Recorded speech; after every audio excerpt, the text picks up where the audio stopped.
అందరికీ నమస్తే.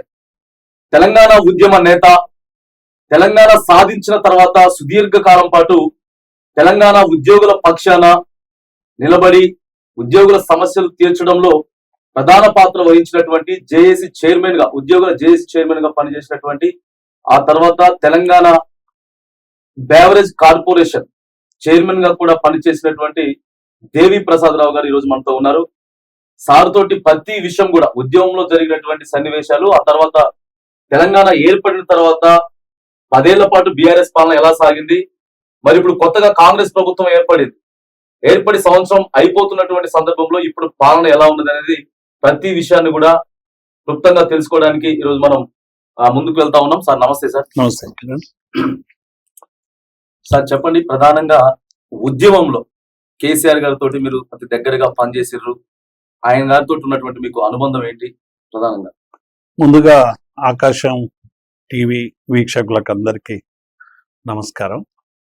అంటే కేసీఆర్ గారితో పనిచేయడం అంటే తెలంగాణ ప్రజల ఆకాంక్షల కోసం పనిచేయడం, తెలంగాణ దుఃఖాన్ని పంచుకోవడం, తెలంగాణకు సంబంధించినటువంటి విషయాలను అర్థం చేసుకోవడం, ఆ విషయాలను అర్థం చేసుకొని ఆ ప్రజా సమస్యల కోసం పయనించడం అనేటువంటిది కేసీఆర్తో ఉన్నటువంటి సంబంధం. కేసీఆర్ గారు ఎందుకంటే మా నియోజకవర్గం ఎమ్మెల్యే, వారు మాది అల్లిపూర్ గ్రామం, సిద్దిపేట, కాబట్టి మొదటి నుంచి కూడా వారు శాసనసభ్యునిగా పనిచేసినటువంటి నేపథ్యంలో వారికి మాకు పరిచయం ఉన్న, ముఖ్యంగా తెలంగాణ ఉద్యమమే మా ఇద్దరి మధ్య బంధాన్ని బలోపేతం చేసింది అనేటువంటి విషయం వాస్తవం. అట్లాగే రెండవది, తెలంగాణ రాష్ట్ర సాధన అనేటువంటిది ఒక సుదీర్ఘకాల పోరాటం, అనేక ఆకాంక్షల ఆరాటం, అనేక త్యాగాల పునాదుల మీద తెలంగాణ రాష్ట్రం సాధన అయిందనేది మనకు అందరికి కూడా తెలిసింది. బిఫోర్ 2001 ముందు, టిఆర్ఎస్ పార్టీ ఆవిర్భావం ముందు అనేక మంది అనేక రకాలుగా వివిధ కోణాల్లో ప్రయత్నించారు. అనేక ప్రజా సంఘాలు తెలంగాణ రాష్ట్ర సాధన కోసం అనేక ఉద్యమాలు నడిపినాయి. 69లో మరి ఖమ్మంలో పాల్వంచలో పుట్టినటువంటి ఒక నిప్పురవ్వ దావానంలా వ్యాపించి ఒక పెద్ద ఎత్తున విస్ఫోటనంలా ఎగిరిపడి 69 ఉద్యమంలో 369 మంది అమరులు పోలీస్ కాల్పుల్లో మరణించినటువంటి నేపథ్యాన్ని చూసి, అట్లాగే తెలంగాణ ప్రజాసమితి పేరు మీద ఆ రోజు ఒక రాజకీయ పార్టీ ఉద్భవించి అత్యధిక పార్లమెంట్ స్థానాల్లో గెలిచినప్పటికీ కూడా తెలంగాణ రాలేదు. ఆ రోజు కూడా తెలంగాణ ఎన్జిఓ సంఘం 69లో 32 రోజుల పాటు సకల జిల్లా సమ్మె జరిపి దాదాపు 1000 మంది ఉద్యోగులు వరంగల్ సెంట్రల్ జైల్లో నిర్బంధించబడి, మా సంఘాన్ని నిషేధించబడినా కూడా తెలంగాణ పక్షం నిలబడినటువంటి ఏకైక సంఘం తెలంగాణ ఎన్జిఓ సంఘం. కాబట్టి ఒక సుదీర్ఘ పోరాటాల చర్చ తర్వాత అసలు తెలంగాణ కోసం అనేక ప్రయత్నాలు జరిగినా ఎక్కడ కూడా 69లో అంత పెద్ద ఉద్యమం జరిగింది, 6 సూత్రాల అనేక ఒప్పందాలు జరిగినాయి, ఇందిరాగాంధీ సమక్షంలో మా సంఘాన్ని కూడా పిలిపించి ఆ రోజు మాట్లాడడం జరిగింది. ఇన్ని జరిగినప్పటికీ కూడా ఏమైందంటే తెలంగాణకు ఇచ్చినటువంటి హామీలు, చేసుకున్న ఒప్పందాలు అన్ని కూడా, జెంటల్మెన్ అగ్రిమెంట్ కావచ్చు, 6 సూత్రాల పథకం కావచ్చు, అన్ని కూడా, అంటే మొదటి ఫజల్ అలీ కమిషన్ దగ్గరనే 1952లో ఏర్పడినటువంటి మొదటి రీఆర్గనైజింగ్ కమిటీ ఏదైతే ఫజల్ అలీ కమిషన్ ఉందో, కలపడం ద్వారా అన్యాయం జరుగుతుందని తెలంగాణ ప్రజలు ఆనాడు ఎంత పెద్ద ఎత్తున, అప్పుడు హైదరాబాద్ ప్రజలుగా అనేక విషయాలు చెప్తే కూడా ఆ రోజు వినకుండా బలవంతంగా ఆంధ్ర ప్రాంతాన్ని హైదరాబాద్ రాష్ట్రంలో కలిపి భాషా ప్రయుక్త రాష్ట్రాల పేరు మీద తెలంగాణను ఏర్పాటు చేసి మరాఠ్వాడా ప్రాంతాన్ని మరాఠ్వాడాకు పంపించి, కన్నడ వాళ్ళని కన్నడకు పంపించి, మొత్తంగా కూడా భాషా ప్రయుక్త రాష్ట్రం మీద ఒక ప్రయోగం చేస్తే ఆ ప్రయోగం విఫల ప్రయోగంగా మారిందనేటువంటి నేపథ్యం మనకు అందరికి కూడా తెలుసు. కాబట్టి 2001 ముందు తెలంగాణకు సంబంధించినటువంటి అన్ని పోరాటాలు కూడా సరైనటువంటి దారికి చేరుకోలేనటువంటి నేపథ్యం. 69 ఉద్యమం విఫలమైన తర్వాత యువకులందరూ కూడా ఇక తెలంగాణ రాదు, ధర్మబద్ధంగా రాజ్యాంగబద్ధంగా అడిగినప్పటికీ కూడా ఈ కేంద్ర ప్రభుత్వం ఇవ్వలేదని ఆనాడు నక్సలైట్ ఉద్యమానికి కూడా అనేక మంది యువకులు తెలంగాణ ఉద్యమం నుండి ఒక పెద్ద ఎత్తున ఆ ఉద్యమం వైపు మళ్ళడం, అంటే ఇక చట్ట పరిధిలో ఇక కాదు, తేలిపోయింది, తెలంగాణ ప్రజల ఆకాంక్షలు పట్టించుకోరు, తెలంగాణ ప్రజాసమితి మెజార్టీ సీట్లు ఇచ్చినా కూడా ప్రజలు ఆదరించలేదు, ఇక మేము ఏం చెయ్యాలని చెప్పి చివరికి తుపాకీ పట్టుకొని ఈ రాజ్యాధికారం కావాలని చెప్పి అడవుల్లో పయనించినటువంటి ఒక నేపథ్యాన్ని కూడా మనం చూసాం. కాబట్టి 2001 ముందు జరిగినటువంటి వాటిని అన్నింటినీ కూడా గమనంలోకి ఉంచుకొని కేసీఆర్ గారు ఆనాడు తెలుగుదేశం పార్టీలో వారు డిప్యూటీ స్పీకర్ గా ఉన్నప్పటికీ కూడా 99 నుండే అందరితో వారు చర్చించడం మొదలుపెట్టారు. దాదాపు 2 సంవత్సరాలు అనేక గంటలు అందరితో, మేధావులతో చర్చించి తెలంగాణ సమస్యల మీద అవగాహన ఉన్నటువంటి వాళ్ళందరితో కూడా మాట్లాడి ఇక లాభం లేదు తెలంగాణ రాష్ట్రానికి ఏదో ఒకటి ఇక స్వరాష్ట్రం వస్తే తప్ప లాభం లేదని ఒక మంచి సమయం కోసం వారు వేచి చూస్తున్నటువంటి సందర్భంలో ఆ రోజు ఉన్నటువంటి ప్రభుత్వం విద్యుత్ ఛార్జీలు విపరీతంగా పెంచి ప్రజల మీద భారం వేసినప్పుడు ఆ ఛార్జీలకు వ్యతిరేకంగా వారు తన రాజీనామాను ఈ ఛార్జీలు తగ్గియాలని చెప్పి పెద్ద ఎత్తున ఉద్యమం జరిగితే బషీర్బాగ్ లో కాల్పులు కూడా జరిగింది.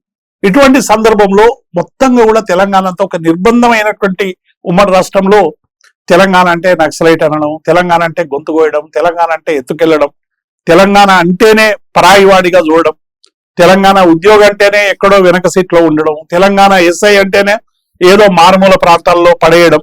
అంటే అసలు తమ ప్రాంత బిడ్డలే తామ పుట్టిన గడ్డ మీదనే తాము పరాయి వాళ్ళుగా బతికేటువంటి ఒక నేపథ్యంలో వీటిని అన్నిటికీ ఒక విస్ఫోటనంగా తెలంగాణ ప్రజల సామాజిక అవసరాలని తీర్చడానికి, తెలంగాణ ప్రజల ఆకాంక్షలు తీర్చడానికి ఒక విస్ఫోటనంలా ప్రసవించినటువంటి బిడ్డనే టిఆర్ఎస్ పార్టీ. కాబట్టి 2001లో టిఆర్ఎస్ పార్టీ పెట్టిన తర్వాత కేసీఆర్ గారు మొత్తం తెలంగాణ ప్రజానికానికి కూడా అయ్యో మాకు ఒక రాజకీయ పార్టీ వచ్చింది, మేము అడిగేటువంటి స్వేచ్ఛ వచ్చింది. ఎందుకంటే అప్పటి వరకు తెలంగాణ అంటే అసెంబ్లీలో పదం నిషేధం, తెలంగాణ అనొద్దు వెనకబడ్డ ప్రాంతం అనమని చెప్పడం. అట్లాగే తెలంగాణని ఎవరైనా వాళ్ళని ఆనాడు ఉన్నటువంటి పీపుల్స్ వార్ పార్టీ సంబంధించినటువంటి నాయకులను, రాడికల్ విద్యార్థులు గాను, లేకుంటే నక్సలైట్ నాయకులు గాను చిత్రీకరించేటువంటి ప్రయత్నం చేసి వాళ్ళని అణిచేసేటువంటి ప్రయత్నం చేశారు.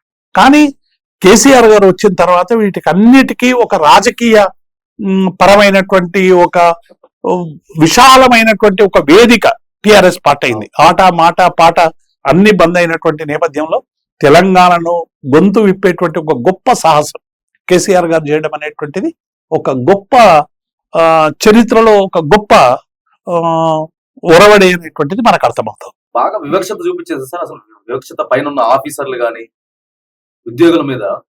ఇప్పుడు కిరణ్, తెలంగాణ రాష్ట్రంలో తెలంగాణ ఉద్యోగులు 69లో ఆ రోజు మేమందరం కూడా అన్నది ఏంటంటే, అప్పుడు మనమేమో అంత నైజాం డైనెస్టీలో పరిపాలనలో ఉన్నాం.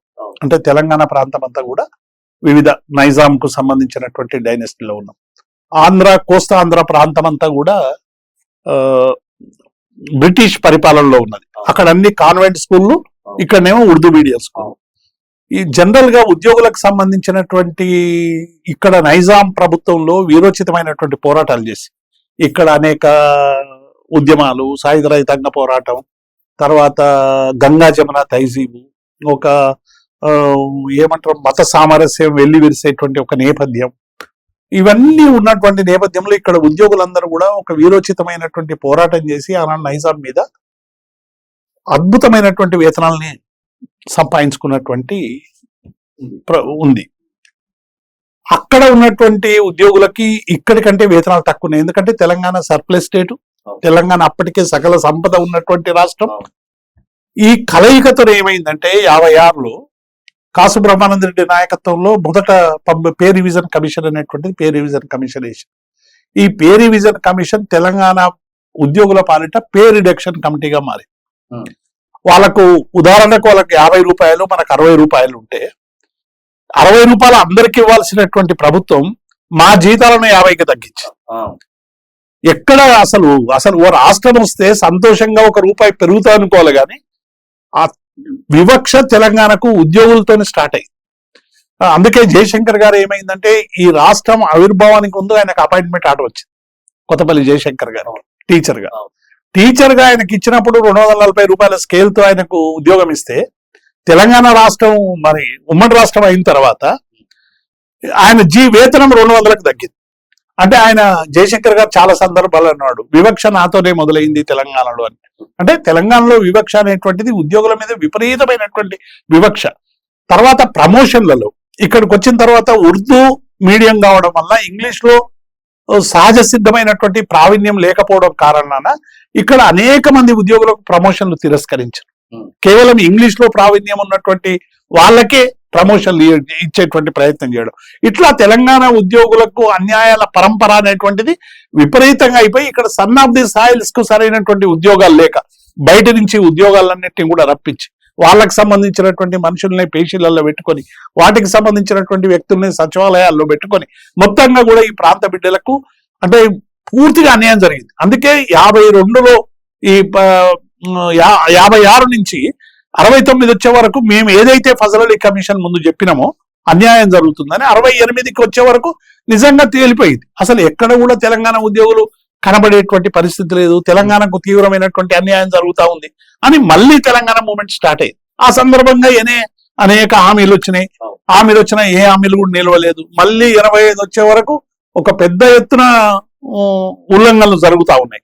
అప్పుడు 610 జీవో రావడానికి కారణం ఏంటంటే రాయలసీమలో పనిచేస్తున్నటువంటి తెలంగాణ ఉద్యోగుల్ని రాయలసీమకు సంబంధించినటువంటి కొంతమంది రాజకీయ నాయకులు తెలంగాణ ఉద్యోగులు ఇక్కడ పనిచేయడానికి వీల్లేదని రాత్రికి రాత్రి వాళ్ళ సూట్ కేసులు వాళ్ళ బట్టలు అన్ని చదివి ఇల్లు ఖాళీ చేపించి 200-300 మంది ఉద్యోగులను లారీలు వేసి హైదరాబాద్కు పంపించారు మా ప్రాంతంలో పనిచేయడానికి వీల్లేదని.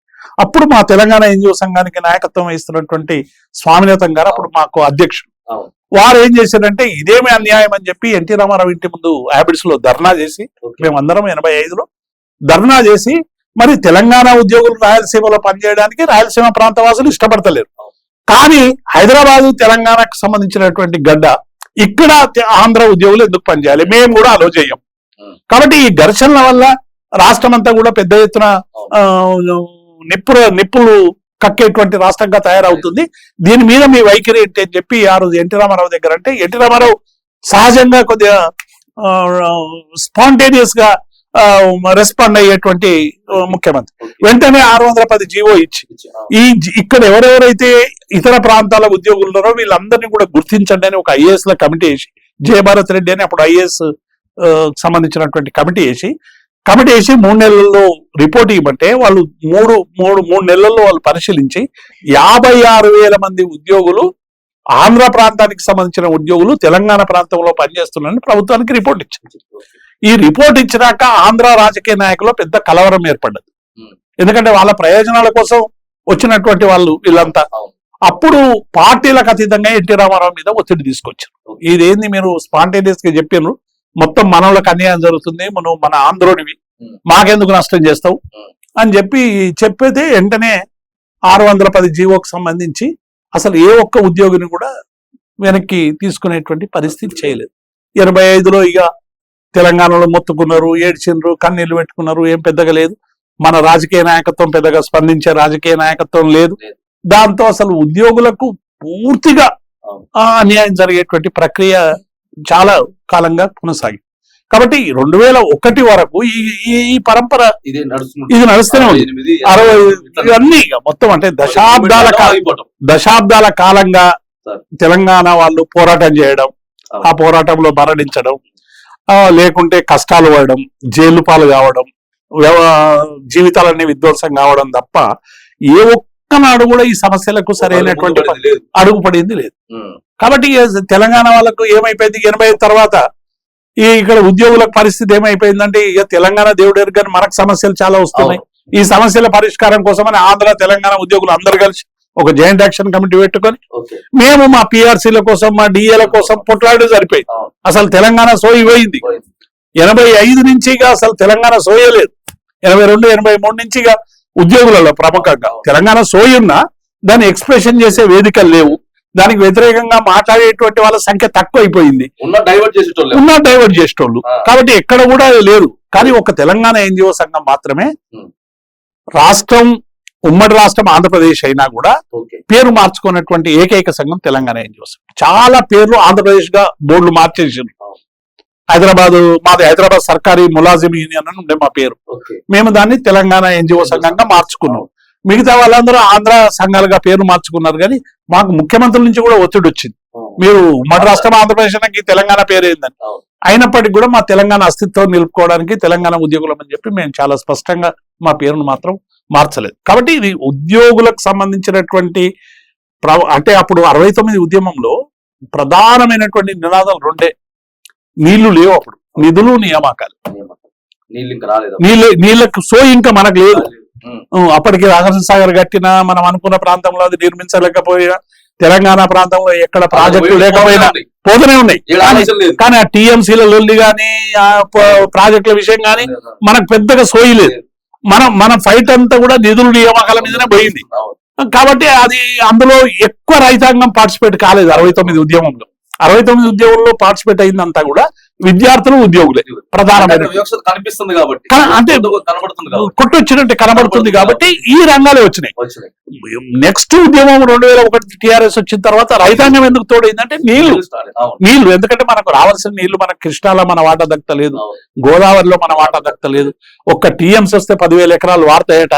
మా విద్యాసాగర్ రావు గారు, జయశంకర్ గారు ఇటువంటి వాళ్ళందరూ కూడా ప్రజానికాన్ని చైతన్యం చేసేటువంటి ప్రయత్నం చేయడం వల్ల అసలు విద్యుత్ ఎన్ని మెగావాట్ల విద్యుత్ ఉత్పత్తి కావాలి, ఎన్ని మెగావాట్ల విద్యుత్ తెలంగాణకు వస్తుంది, ఒక టీఎంసీ నీళ్లు ఎందుకు మనం తెచ్చుకోలేకపోతున్నాం, అసలు మన వాటా ఏంది, కృష్ణాలో ఏంది, గోదావరిలో ఏంది, ట్రిబ్యునల్స్ ఏం చెప్పినాయి, ఎందుకు ఇస్తలేరు, మన ప్రాజెక్టులు ఎందుకు కడతలేరు, ఇవన్నిటి మీద కూడా ఒక పెద్ద చైతన్యం టిఆర్ఎస్ పార్టీ వచ్చినాక.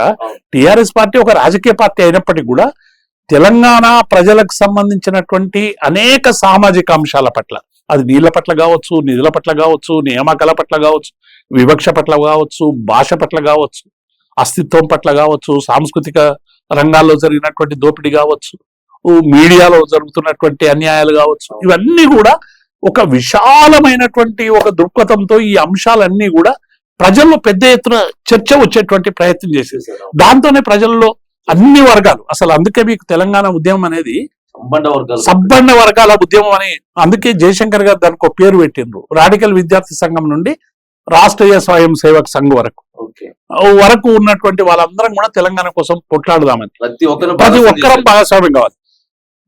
మీడియాలో ఉండేటువంటి 6,000 7,000 తీసుకునేటువంటి కెమెరామెన్ దగ్గర నుంచి లక్షల రూపాయలు తీసుకునే సిఇఓ వరకు, వాటిని నడిపిస్తున్నటువంటి యాజమాన్యం వరకు, కెమెరామెన్, రిపోర్టరు, సిఇఓ, యాజమాన్యం అందరూ తెలంగాణ కోసం కొట్లాడి, ఒక్కొక్కరి ఆకాంక్షలు ఒక్కొక్కటి. మా కెమెరామెన్ జీవితాలు బాగుపడాలని కెమెరామెన్, మా సిఇఓ తెలంగాణకు కావాలని సిఇఓలు, యాజమాన్యాలు, ఆంధ్ర యాజమాన్యాలు, మిగతా యాజమాన్యాల వలన పెద్ద ఇబ్బందులు పడుతున్నాం, కనీసం మన గవర్నమెంట్ వస్తే మనకు కొన్ని ప్రోత్సాహాలు ఇస్తారని వాళ్ళు, అంటే ఒక్కొక్కరి ఆకాంక్షలు ఒకరు.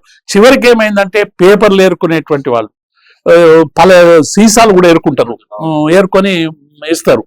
అటువంటి వాళ్ళు, అంటే వాళ్ళు అటువంటి వాళ్ళందరూ కూడా జేఏసీలో కలిసి వచ్చారు. అంటే ఆకాంక్షల్ని, అంటే తెలంగాణ అనేది ఎట్లయిపోయిందంటే, తెలంగాణ రావడం అనేటువంటిది మన జీవితాలకి పరిష్కారం దొరుకుతుంది, ఖచ్చితంగా సాధించుకోవాల్సింది.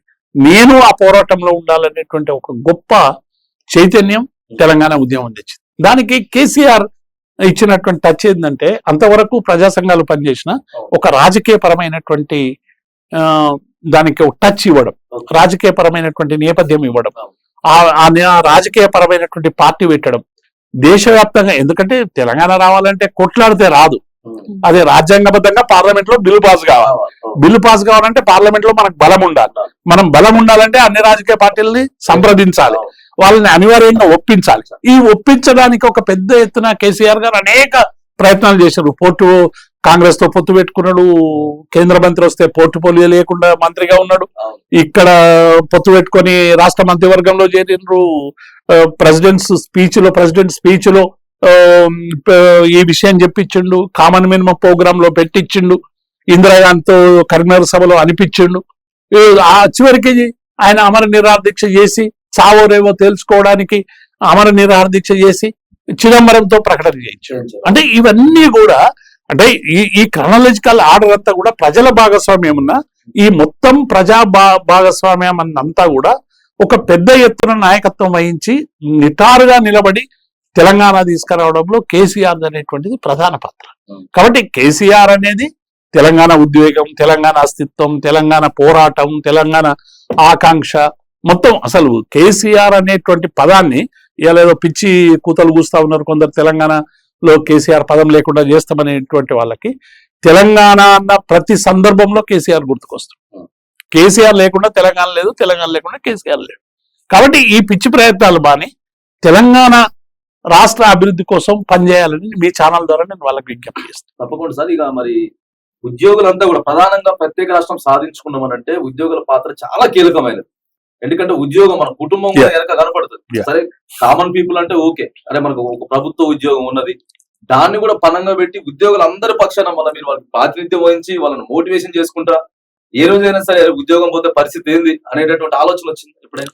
తప్పకుండా. ఎందుకంటే 69లో తెలంగాణ ఉద్యోగులు మొదటి నుంచి కూడా ఒక తీవ్రమైనటువంటి పోరాటం చేస్తారు తెలంగాణ కోసం. ఏ రాజకీయ పార్టీలు ఇంత కాన్స్టెంట్ గా పోరాటం చేయలేదు. 52లో మేము హైదరాబాద్ సర్కారీ ములాజిం యూనియన్ పేరు మీద ఫజల్ అలీ కమిషన్ దగ్గరికి పోయి హైదరాబాద్ రాష్ట్రాన్ని ఆ 2 భాషా ప్రయుక్త రాష్ట్రాల పేరు మీద కలపడం అనేటువంటిది మంచిది కాదని చెప్పినాం. 52లో చెప్పినాం. చెప్పిందే మేము. ఏ రాజకీయ పార్టీ అప్పటికి టీఆర్ఎస్ లేదు, మిగతా పార్టీలు ఉన్నప్పటికీ కూడా బీజేపీ కూడా అప్పటికి ఇంకా రాలేదు. అప్పుడు కాంగ్రెస్ కమ్యూనిస్టులే ఉన్నారు. కమ్యూనిస్టులు విశాలాంధ్ర కావాలని వాళ్ళ ఫైట్ వేరే ఉంది. అప్పుడున్న కాంగ్రెస్ లో కూడా పెద్దగా చైతన్యం లేదు. కాంగ్రెస్ అంతా ఆంధ్ర నాయకత్వం. కాబట్టి ఒక ఉద్యోగ సంఘంగా మేమే హైదరాబాద్ సర్కారీ ములాజిం యూనియన్ ప్రధాన పాత్ర పోషించాం. అంత ధైర్యం అసలు ఎట్లా ముందుకి? అంటే అప్పటికి నేను చెప్తున్నా కదా, హైదరాబాద్ లో ఉండేటువంటి ఒక తత్వం ఏంటంటే డెఫినెట్ గా ఉద్యోగులందరూ ఒక వీరోచితమైనటువంటి పోరాటం చేసి సాధించుకున్నటువంటి అనేక ఫలితాలు ఉన్నాయి. తర్వాత ఆంధ్ర ప్రాంతం ఇందులో గెలవడం ద్వారా వచ్చే నష్టాలన్నింటినీ కూడా మొదలే ఊహించుకోవడం అనేటువంటిది ఒకటి. 2, ఇక్కడ అన్ని వర్గాలు కలిసిమెలిసి ఉండేటువంటి పద్ధతి. అప్పటికే ఇక్కడ సాయుధ రైతాంగ పోరాటం లాంటివి జరగడం, కమ్యూనిస్టు పార్టీలు నేతృత్వం వహించడం, ఆ కమ్యూనిస్టు భావజాలంతో చైతన్యవంతమైనటువంటి ట్రేడ్ యూనియన్లు ఉండడం, ఇవన్నీ కూడా దీనికి ఒక రకమైనటువంటి భావజాలానికి స్క్రీన్ బిహైండ్ ఇవన్నీ కూడా పనిచేసినాయి. తర్వాత 69లో 610 జీవో రావడానికి ఆ రోజు తెలంగాణ ఎన్జిఓ సంఘమే 69లో పనిచేసింది. 69లో ఆ రోజు పెద్ద ఎత్తున ఉద్యోగాలు దొరకలేదనేటువంటి దాంతో అక్కడ ఆ రోజు పనిచేసింది. 85లో రాయలసీమలో ఉద్యోగులు వెళ్ళగొడితే పనిచేసింది తెలంగాణ ఎన్జిఓ సంఘం. 2001లో టిఆర్ఎస్ పార్టీ వచ్చినాక తెలంగాణ రాష్ట్రం కోసం ఒక రాజకీయ పార్టీ పుట్టినప్పటికి కూడా 2009లో అక్టోబర్లో సుప్రీంకోర్టులో ఫ్రీ జోన్ కోసం వచ్చినటువంటి తీర్పు, ఏదైతే హైదరాబాద్ నగరాన్ని కూడా ఫ్రీ జోన్ గా చేస్తున్నామని సుప్రీంకోర్టు తీర్పిస్తే ఆ తీర్పుకు వ్యతిరేకంగా మొట్టమొదటిసారి పెద్ద ఎత్తున ఉద్యమం నడిపింది కూడా తెలంగాణ ఎన్జిఓ సంఘం. అంటే ఈ మొత్తం 5 దశల్లో కూడా తెలంగాణ ఎన్జిఓ సంఘం పాత్ర అనేటువంటిది చాలా కీలకం.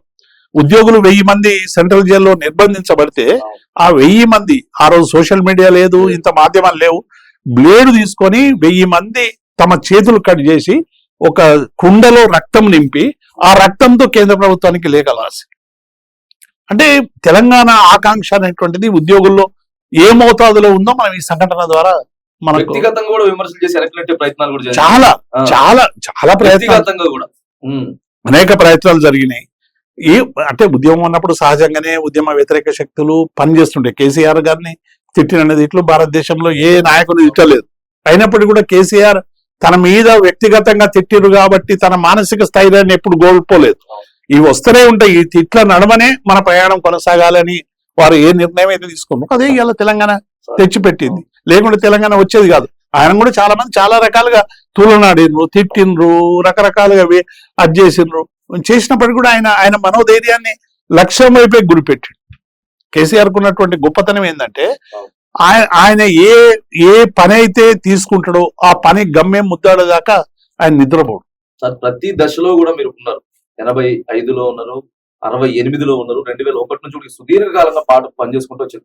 ఏదో ఒక టైంలో అయినా సరే ఇదంతా అవుతుందా, అసలు వస్తుందా రాదా, ఏంది ఇదంతా అనేది ఒక సందర్భం అసలు మనసులో మీకు ఒక మీరు ఏకాంతంగా ఉన్నప్పుడు ఎప్పుడైనా అనిపించింది అసలు ఇదంతా మనం ఎందుకు పోవాలి, ఇట్లా అసలు ఏం జరుగుతా ఉంది అనేది? అంటే ఒక్కటి రాదా అంటే ప్రధానంగా మేము ఈ ఉద్యమానికి సంబంధించి పార్టిసిపేట్ అయిందంతా కూడా 80 నుంచే. 69 ఉద్యమంలో చిన్న పిల్లలం కాబట్టి అప్పుడు ఈ ఉద్యమాన్ని గురించి పెద్ద అవగాహన లేదు.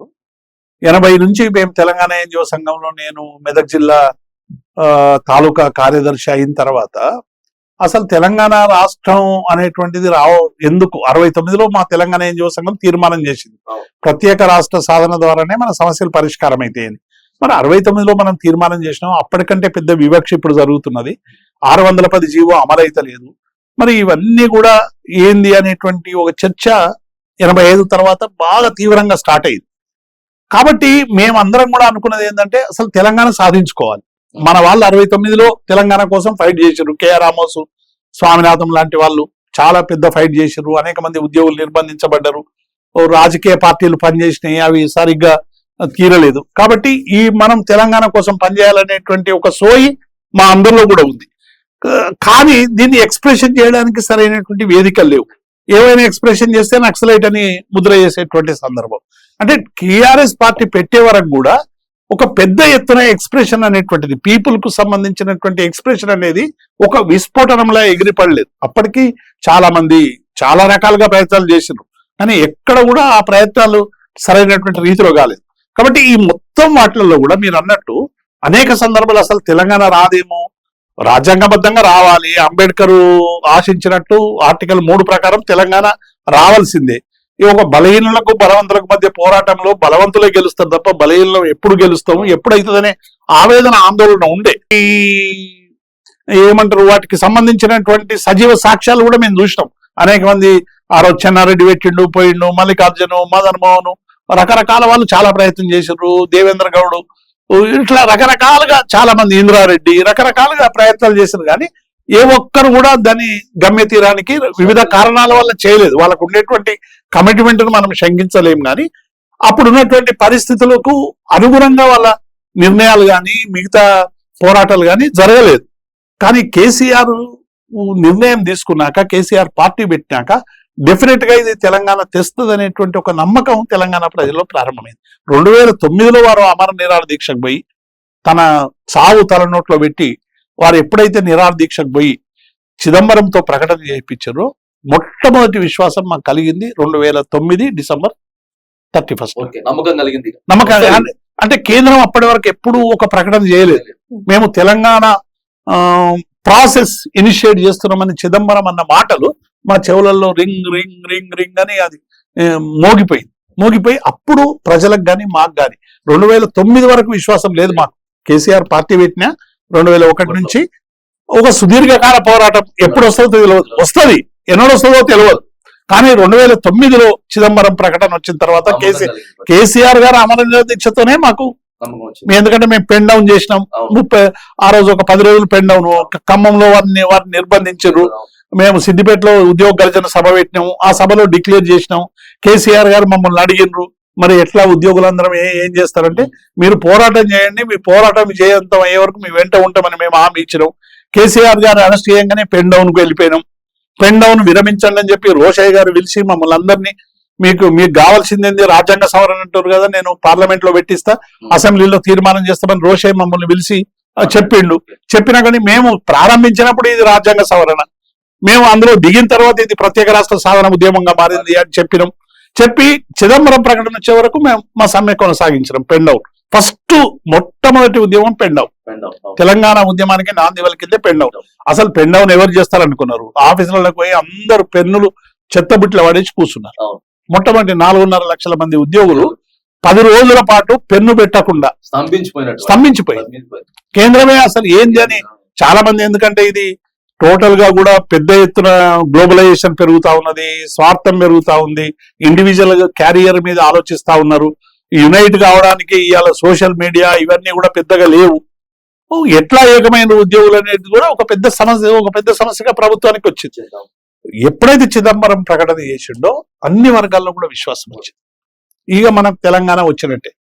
వెంటనే మళ్ళీ నాటకాలు షురు అయిపోయి తెలుగుదేశం ఆఫీస్ కేంద్రంగా మారి దొంగ రాజీనామాలు పెట్టి మళ్ళీ చిదంబరం ప్రకటన వెనక్కి తీసుకునేటువంటి ఒత్తిడి తీసుకురావడంతో ఇంకా ప్రజలలో కసి పెరిగింది. ఏంటి మనం తెలంగాణ ఇంత కష్టపడి కేసీఆర్ చావు కూడా లెక్క చేయకుండా అప్పటికే శ్రీకాంతాచారి, ఆదిరెడ్డి, అనేక మంది, ఒకవైపు ఏమో పిట్టెల్లా యువకులందరూ రాలిపోతా ఉన్నారు. కేంద్రము నానుస్తున్నటువంటి ధోరణి వల్ల ఇదంతా కూడా పెద్ద చర్చ జరుగుతా ఉంది. అన్ని వర్గాల్లో కూడా ఒక పెద్ద విశ్వాసం వచ్చింది. ఈ ప్రకటన పోవడం వల్ల విద్యార్థులు కొంత నైరాశ్యం మొదలైంది. మళ్ళీ అసహజ మరణాలు, మళ్ళీ ఆత్మహత్యలు, వేగంగా రైలుకు ఢీకొని మరణించేటువంటి వాళ్ళు, ఆదిరెడ్డి లాంటి వాళ్ళు అయితే పార్లమెంట్ వరకు 2-3 సంవత్సరాలు ఒక పెద్ద ఒక విషాదం అంతా కూడా. ఒకవైపు ఉద్యమం జరుగుతుంది, ఒకవైపు విషాద ఘట్టాలు. చాలా మంది యువకులందరూ కూడా తమ సూసైడ్ నోట్స్ రాసి పెద్ద ఎత్తున చేయడం, జేఏసీ పక్షాన మేము ఆత్మహత్యలొద్దు, పోరాటం వద్దు అని చెప్పినప్పటికీ కూడా అంటే కేంద్రం అనుసరిస్తున్నటువంటి, ముఖ్యంగా కాంగ్రెస్ పార్టీ అనుసరిస్తున్న వైఖరి వల్ల చాలా మంది చాలా విపరీతమైనటువంటి కోపాన్ని పెంచుకొని ఆఖరికి మా మంత్రుల మీద మేమే చావు డప్పులు కొట్టేటువంటి పరిస్థితి వచ్చింది. కాబట్టి ఈ 2009లో చిదంబరం ప్రకటన వెనక్కి తీసుకున్నాక ఉవ్వెత్తున ఉద్యమం, మిలియన్ మార్చ్ కావచ్చు, సాగరారం కావచ్చు, లేకుంటే హైదరాబాద్ చలో సంసద్ యాత్ర కావచ్చు, వంట వార్పు కావచ్చు, ఇట్లా ఇక సకల జిల్లా సమ్మె అయితే దానికి అల్టిమేట్ 42 రోజులు పెద్ద ఎత్తున సకల జిల్లా సమ్మె, పెద్ద ఎత్తున అది చేయడం, పెన్ డౌన్ తర్వాత సకల జిల్లా సమ్మె జరగడం, సహాయ నిరాకరణ ఉద్యమం జరగడం. అంటే మొత్తం ఈ ఉద్యమాలకు అన్నిటికి కూడా మెంటర్ అంతా కూడా కేసీఆర్. జయశంకర్ గారు, కేసీఆర్, ముఖ్యంగా కేసీఆర్ గారే. సకల జిల్లా సమ్మె మేము నడుపుతున్నప్పటికీ కూడా ఈ సకల జిల్లా సమ్మె 5 రోజులు 6 రోజుల్లో ముస్తుంది అనుకున్నాం, అది 42 రోజుల వరకు నడిచింది. అసలు సుదీర్ఘమైనటువంటి చరిత్ర. కాబట్టి ఈ ఉద్యమాలకు అన్నిటికి కూడా అంటే తెలంగాణ గడ్డ మీద జరిగిన ప్రతి ఉద్యమం వెనుక కేసీఆర్ అండదండలున్నాయి, కేసీఆర్ సలహాలున్నాయి, కేసీఆర్ సూచనలున్నాయి, పార్టీ అండదండలున్నాయి. ఒక పార్టీ అండదండ లేకుండా ఈ ఉద్యమాలు ఇంత లాంగ్ స్ట్రగుల్ నడిచేటువంటి అవకాశం లేదు. కాబట్టి కేసీఆర్ది తెలంగాణ రాష్ట్రం తీసుకురావడంలోనూ, ఉద్యోగుల సమస్యల్ని ప్రస్తావించడంలోనూ, ఉద్యోగులకు ఒక అండదండగా ఉండడంలో కేసీఆర్ది ఒక కీలక పాత్ర.